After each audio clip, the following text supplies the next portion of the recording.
여러분 믿기지 않는 일이 벌어졌습니다.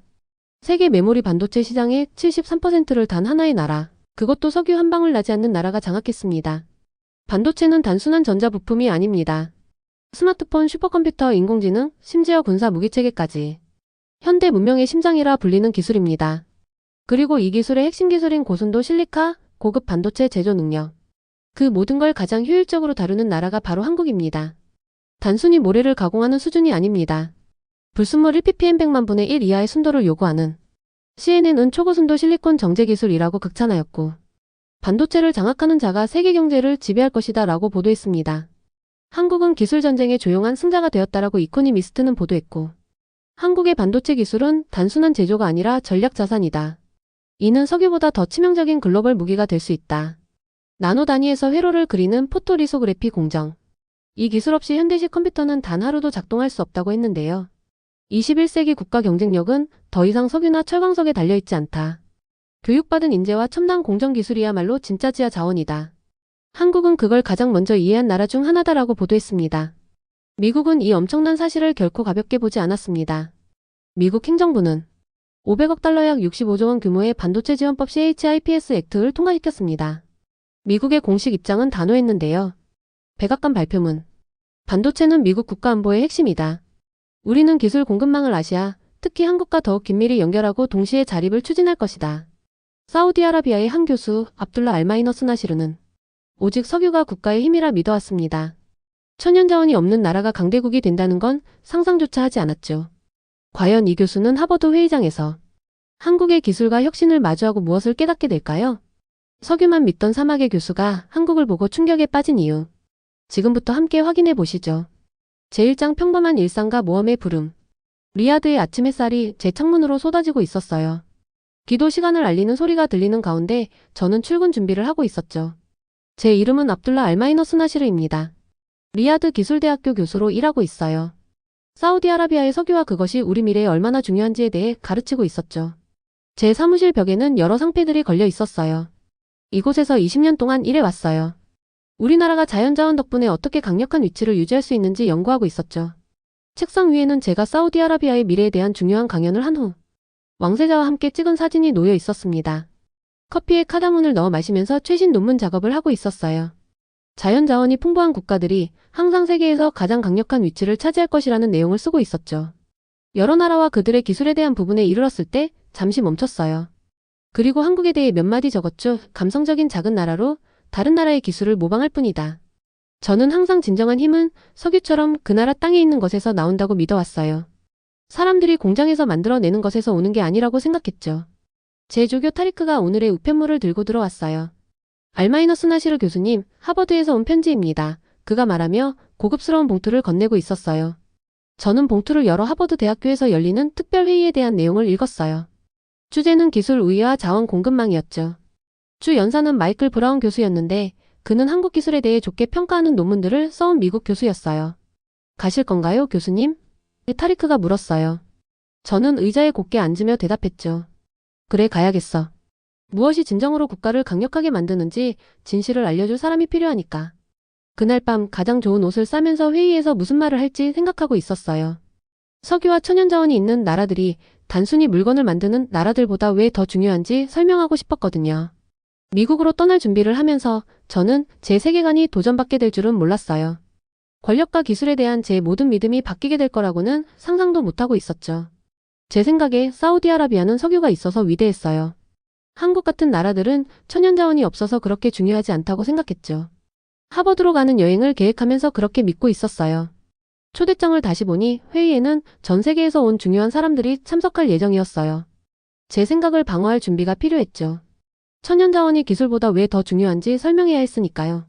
침대 위에 열린 여행 가방에 하얀 토브를 조심스럽게 접어넣고 있었어요. 하버드에서는 가장 좋은 옷을 입을 생각이었죠. 사우디 교수들도 미국 교수들만큼 똑똑하다는 걸 보여주고 싶었으니까요. 잠자리에 들기 전 벽에 걸린 사우디아라비아 지도를 바라보고 있었어요. 우리나라는 대부분 사막이지만 그 모래 아래에는 검은 금 마이너스 우리를 부유하고 강력하게 만드는 석유가 있었죠. 어떤 기술이 그보다 더 가치 있을 수 있을까요? 내일 저는 미국으로 하버드 대학교로 날아갈 거예요. 사우디아라비아의 강점에 대해 말해줄 거예요. 천연자원이 있는 나라들이 기술만 가진 나라들보다 왜 항상 더 강력할 것인지 설명할 생각이었죠. 그때는 몰랐어요. 이 여행이 제가 믿는 모든 것을 바꿔놓을 거라는 걸요. 계속해서 요청하신 방식으로 2장을 한국어 유튜브 대본으로 번역하겠습니다. 제2장 문턱을 넘어 마이너스 시험과 동맹과 적들. 긴 비행 끝에 비행기가 보스턴에 착륙하고 있었어요. 미국은 사우디아라비아와 많이 달라 보였죠. 키 큰 나무들이 사방에 있었고 공기는 시원하고 축축하게 느껴지고 있었어요. 하버드 대학교 근처 호텔까지 택시를 타고 갔어요. 이곳 건물들은 오래되고 붉은 벽돌로 지어져 있었는데 리야드의 현대적인 유리 건물들과는 아주 다르게 보였죠. 호텔 방에서 회의에서 할 말을 연습하고 있었어요. 똑똑하고 자신감 있게 보이고 싶었거든요. 모두가 사우디아라비아가 석유 덕분에 강력하다는 것을 이해하길 바랐죠. 잠들기 전에 제 노트를 한 번 더 살펴보았어요. 다음날 아침 가장 좋은 흰색 토브와 정성스럽게 정돈한 캐피에를 입었어요. 우리나라를 잘 대표하고 싶었거든요. 회의가 열릴 케네디 스쿨 건물로 걸어갔어요. 큰 창문과 강택 나는 목재로 된 아름다운 건물이었죠. 회의실은 이미 중요한 사람들로 가득 차 있었어요. 독일, 일본, 중국, 인도 등 여러 나라에서 온 이름표들이 보이고 있었어요. 앞줄에 제 자리를 찾았죠. 옆자리에는 중국의 거첸 박사가 앉아 있었어요. 그는 희귀 광물에 대한 연구로 유명했죠. 다른 한쪽에는 독일의 프리드리 슐레 교수가 앉았는데 그는 기술과 공학을 연구하고 있었어요. 마이클 브라운의 최신 논문 읽어보셨어요? 거첸 박사가 조용히 물었어요. 저는 고개를 끄덕였죠. 네. 그는 한국 기술을 너무 높게 평가하고 있어요. 거첸 박사가 동의하며 미소 지었어요. 우리 둘 다 브라운 교수가 틀렸다고 생각하고 있었죠. 마이클 브라운 교수가 앞으로 걸어나오자 방이 조용해졌어요. 그는 키가 크고 은발의 안경을 쓴 사람이었어요. 침착하고 진지해 보이고 있었죠. 그는 차트와 숫자가 있는 슬라이드로 발표를 시작했어요. 중요한 기술을 제어하는 나라가 미래의 세계를 이끌 것입니다. 브라운 교수가 말했어요. 그는 메모리 칩 시장의 그래프를 보여주었어요. 한 나라가 이 시장의 73%를 차지하고 있었죠. 그는 아직 어느 나라인지 말하지 않았어요. 저는 거첸 박사에게 몸을 기울여 미국일 거라고 속삭였고 우리는 둘 다 아는 듯이 미소를 지었어요. 그때 브라운 교수가 다음 슬라이드로 넘겼어요. 이 나라는 한국입니다. 그가 말했어요. 방이 매우 조용해졌어요.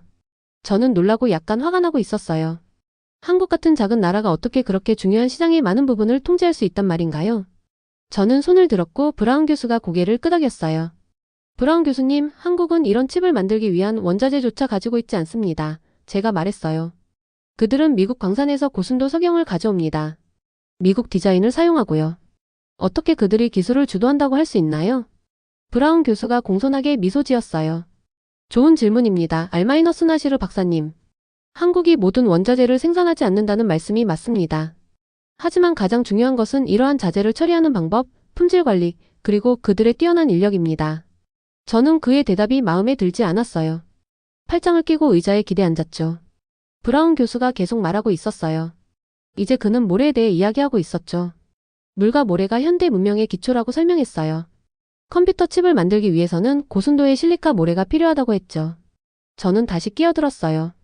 우리는 사우디아라비아에 끝없는 사막이 있습니다. 우리 모래로 컴퓨터 칩을 만들 수 있다는 말씀인가요? 브라운 교수가 고개를 저었어요. 안타깝게도 그렇지 않습니다. 사막 모래는 칩 제조에 적합하지 않아요. 모래 입자가 바람에 날려 너무 둥글고 철분과 다른 불순물도 너무 많이 포함하고 있거든요. 한국은 산과 빠르게 흐르는 강 때문에 칩에 좋은 모래를 가지고 있습니다. 저는 혼란스러웠어요. 모래는 그냥 모래라고만 생각해 왔거든요.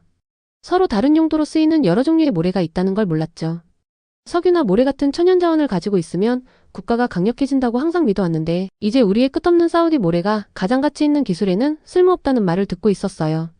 브라운 교수가 계속 말하는 동안 저는 내면에서 무언가 변하고 있다고 느꼈어요. 제 확신이 흔들리기 시작하고 있었죠. 아마도 힘이란 단순히 천연자원을 가지는 것 이상의 무언가가 있을지도 모른다는 생각이 들었어요. 어쩌면 가진 것보다 그것을 어떻게 활용하느냐가 더 중요할지도 모르겠다는 생각이 들고 있었어요. 주변을 둘러보니 모두가 브라운 교수의 말에 귀를 기울이고 있었어요. 저도 메모를 해야 했지만 머릿속은 새로운 생각들로 너무 분주했어요. 인생에서 처음으로 권력과 자원에 대한 제 모든 믿음이 잘못된 것일지도 모른다는 의문이 들고 있었습니다. 제3장 실현과 내면의 동굴로 향하는 길. 브라운 교수는 한국에 대한 더 많은 슬라이드로 발표를 계속하고 있었어요. 이제 그는 포스코와 현대제철이라는 큰 공장들의 사진을 보여주고 있었죠. 이 한국 기업들은 철강 부산물로 인공 모래를 만드는 방법을 찾아냈다고 해요. 그들은 폐기물에서 자원을 만들어내고 있었던 거예요. 저는 조용히 앉아 노트북에 아무것도 쓰지 않고 있었어요. 머릿속은 새로운 생각들로 빠르게 돌아가고 있었죠. 천연 자원이 많지 않은 나라가 어떻게 그렇게 강력해질 수 있단 말인가요? 중국의 거첸 박사가 손을 들었어요. 그의 목소리는 약간 화가 난 듯했죠. 한국은 여전히 미국의 고순도 석영에 의존하고 있습니다. 그가 말했어요. 만약 미국이 그들에게 판매를 중단한다면 그들의 기술 산업은 무너지지 않을까요? 브라운 교수는 고개를 끄덕이며 새로운 슬라이드를 보여주었어요. 세 가지 중요한 점이 있었죠. 한국은 호주, 노르웨이, 캐나다 같은 다른 나라의 석영 광산을 사들이고 있다. 한국은 인공 석영을 만드는 연구를 하고 있다. 한국은 원자재를 덜 사용하도록 프로세스를 개선하고 있다. 독일의 슐레 교수가 물었어요. 그러니까 그들은 기술 계획과 자원 계획을 연결시켰다는 말씀인가요? 정확합니다. 브라운 교수가 말했어요. 그리고 한국이 교육에 투자하고 새로운 특허를 개발하며 자재를 재사용하는 방법을 설명했어요. 그가 말하는 모든 요점은 명확했고 숫자로 뒷받침되고 있었죠. 제 머릿속은 혼란스럽고 괴로웠어요. 제 경력 전체가 석유가 사우디아라비아를 강력하게 만든다는 생각 위에 세워졌거든요. 하지만 여기 이 작은 나라, 한국은 평범한 모래를 놀라운 기술로 바꾸고 있었어요. 그들은 석유가 없지만 다른 것 마이너스 지식과 기술을 가지고 있었죠. 커피 브레이크 동안 저는 다가 테이블 옆에 혼자 서 있었어요. 누구와도 이야기하고 싶지 않았어요. 제 생각들이 너무 뒤섞여 있었거든요. 브라운 교수가 제게 다가왔어요. 알마이너스나시르 박사님, 사우디 자원 전략에 관한 박사님의 논문들을 읽었습니다. 매우 인상적인 연구였어요. 그가 말했어요. 당신은 한국을 매우 높게 평가하는 것 같군요. 저는 목소리를 안정적으로 유지하려고 노력하며 대답했어요. 그들이 어떻게 도전을 극복했는지 감명받았습니다. 그가 말했어요. 그들은 많은 천연자원 없이도 기술 산업을 구축했으니까요. 결국 진짜 중요한 건 천연자원입니다. 제 목소리가 약간 커지는 것을 느끼며 말했어요. 당신은 무에서 석유를 만들 수 없습니다. 브라운 교수가 잠시 생각했어요. 맞습니다. 하지만 혁신과 근면의 문화도 무에서 창조할 수는 없죠. 한국은 일본의 점령을 겪고 끔찍한 전쟁과 극심한 빈곤을 이겨내어 오늘날의 모습이 되었습니다. 그의 말은 제 머리뿐만 아니라 가슴에도 강하게 와닿았어요. 커피잔이 아직 가득한 채로 자리로 돌아갔어요. 내면의 논쟁이 회의실 안에 어떤 논쟁보다 더 강하게 느껴지고 있었죠. 회의실로 돌아와서 브라운 교수는 국가별 특허 차트를 보여주었어요. 특허는 누가 새로운 것을 발명했는지 보여주는 문서예요. 한국은 작은 나라임에도 불구하고 특허 수에서 세계 3위를 차지하고 있었어요. 진정으로 중요한 것은 단순히 자원을 가지는 것이 아닙니다. 브라운 교수가 발표를 마무리하며 말했어요. 중요한 것은 그 자원을 가치 있는 것으로 변환하는 것입니다. 가치는 땅속에 있는 것이 아니라 기술, 교육, 문화를 통해 창출됩니다. 이 말들은 제 오래된 믿음을 갈라놓는 것처럼 느껴졌어요. 제 손을 내려다봤어요. 브라운 교수가 컴퓨터 칩에 쓸모없다고 말한 그 사막 모래가 제 인생의 일부였던 거예요. 갑자기 제가 어린 시절 할아버지가 작은 석유병을 보여주셨던 기억이 떠올랐어요. 이것이 우리의 힘이란다. 그가 말씀하셨죠. 알라께서 우리 땅을 이 보물로 축복하셨단다. 하지만 진정한 보물이 땅에서 나오는 것이 아니라면요. 우리 마음으로 무엇을 하느냐가 중요하다면요. 브라운 교수가 발표를 마치자 모두가 박수치기 시작했어요. 저는 박수를 치지 않았어요. 칠 수가 없었죠. 제 손은 닫힌 노트북 위에 가만히 있었어요. 하지만 내면에서는 무언가 변했어요. 노트북을 열고 검색하기 시작했어요. 사우디 사막 모래 구조 고순도 실리카 모래 합성 기술. 그날 밤 호텔방에서 저는 잠을 이룰 수 없었어요. 앞뒤로 걸으며 한국이 전쟁으로 황폐해진 가난한 나라에서 기술 강국으로 변모한 여정에 대해 생각하고 있었어요. 그들은 실리콘 마이너스 기본적으로 모래인데 마이너스를 지식과 노력을 통해 컴퓨터와 스마트폰의 핵심으로 바꿔놓았던 거죠. 기도 매트를 꺼내 메카를 향해 자리를 잡았어요. 하지만 오늘 밤 제 기도는 달랐어요. 단순히 인도를 구하는 것이 아니라 겸손함을 청했죠. 세상을 새로운 방식으로 볼 수 있는 열린 마음을 구하고 있었어요. 기도 매트 위에 무릎을 꿇으며 저는 제가 갈림길에 서 있다는 것을 깨달았어요. 권력과 자원에 대한 제 모든 믿음이 도전받고 있었죠. 시련은 제 주변에서 일어나고 있는 것이 아니라 제 안에서 일어나고 있었어요.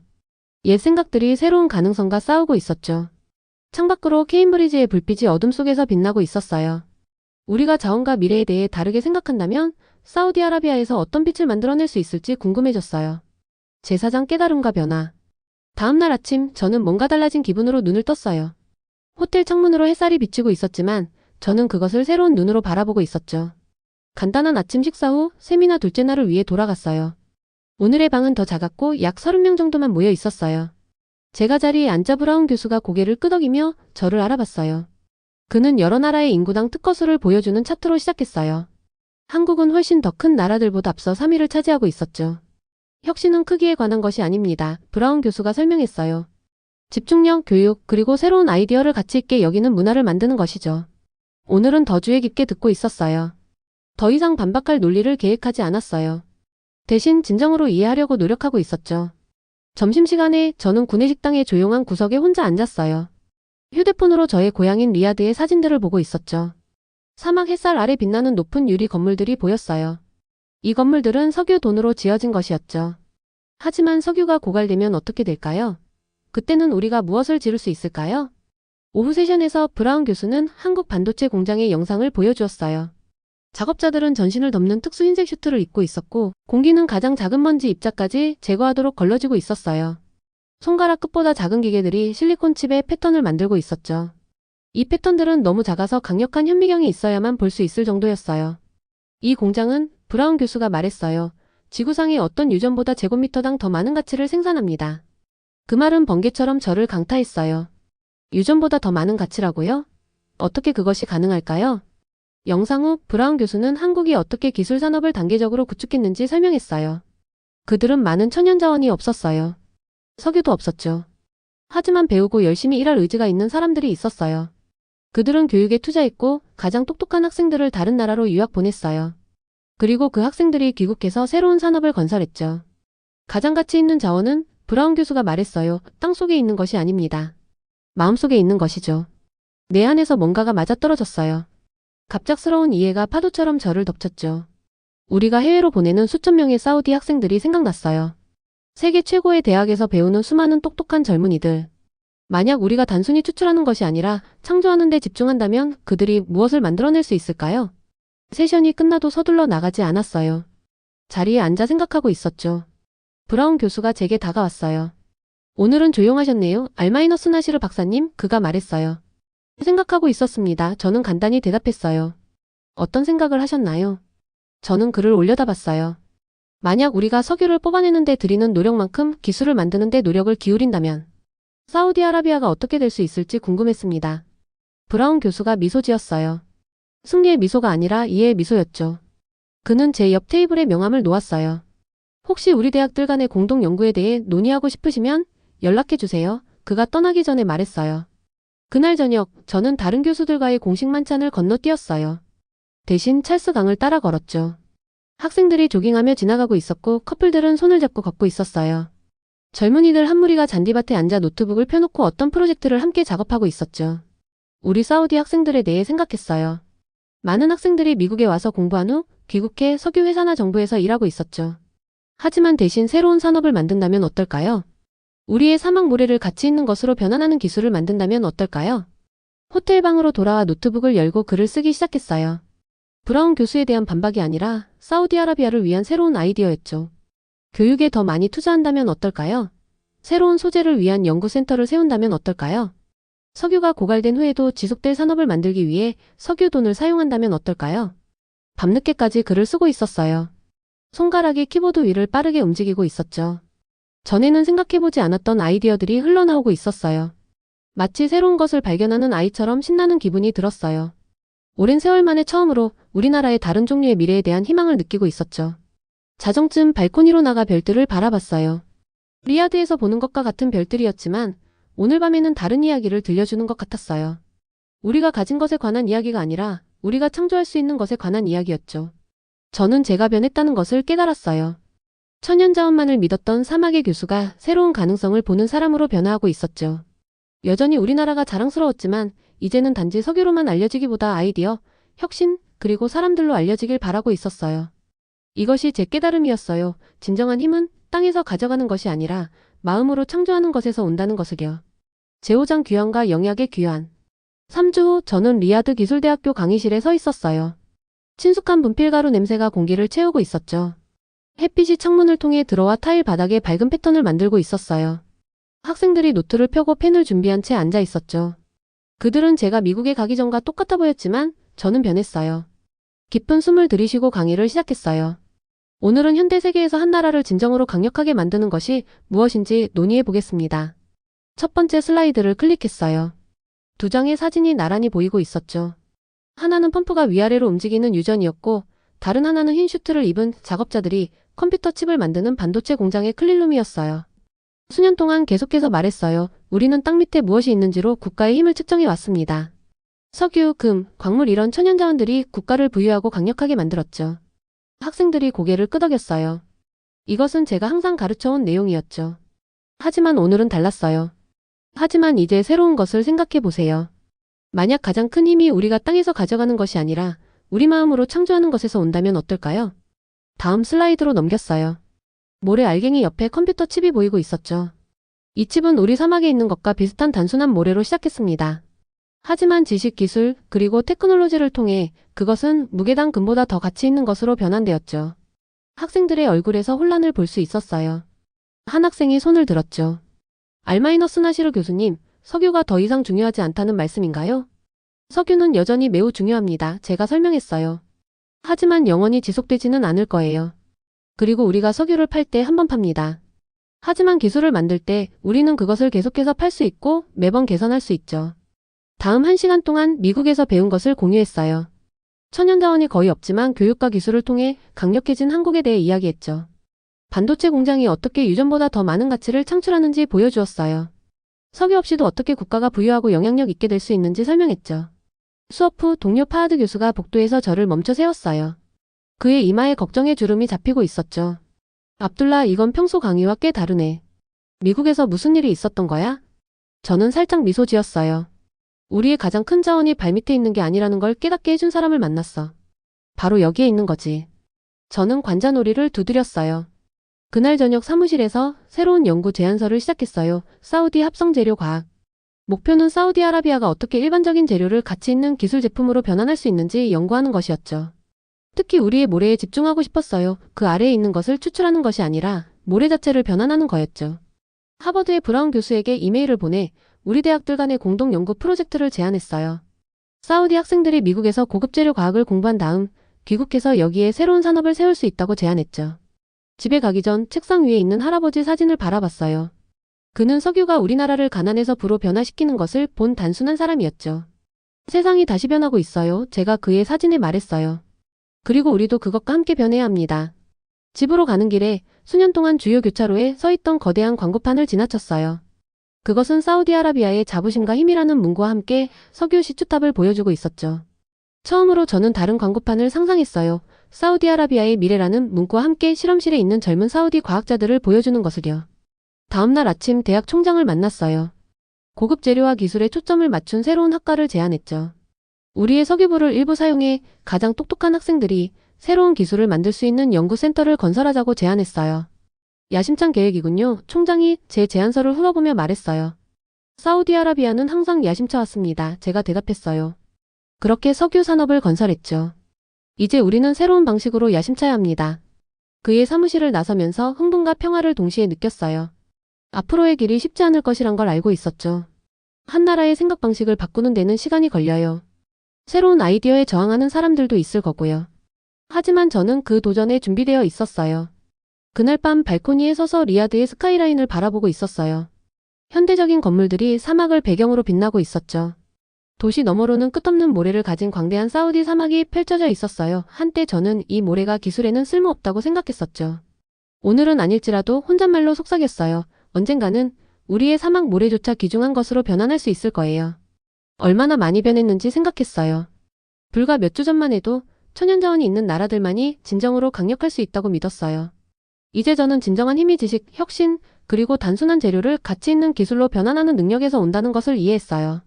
저는 여정에서 금이나 보물이 아닌 더 가치 있는 것, 우리나라의 미래를 위한 새로운 비전을 가지고 돌아왔어요.